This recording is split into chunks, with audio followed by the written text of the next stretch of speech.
Okay guys, welcome to my channel Ocean World. Kita nak buat apa? Coco Moist berhantu.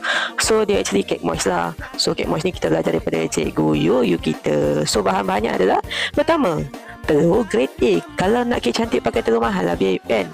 Okey, yang kedua kita letak gula. Ikut tak kemanisan senyuman korang? Taklah, ikut tekak korang lah. Nanti korang nak banyak mana. Okey, seterusnya susu pekat. Okey, kalau boleh nak sedap pakai Marigold. Ni cikgu Yuyu yang suggest lah. Okey, yang keempat, cocoa powder. Lagi mahal, lagi sedap. Ikutlah berapa bajet korang yang ada tu. Okey, seterusnya tepung gandum. Kalau boleh pilihlah jenama Baker Choice ni. Okey, lebih sedap. Baking powder sikit. Lepas tu baking soda sikit. Tak letak pun tak apa baking soda ni. Lepas tu minyak masak. Minyak, kalau boleh minyak yang mahal lah. Yang sedap-sedap sikit. Alright, seterusnya air panas yang menggelegak tau. Biasa-biasa.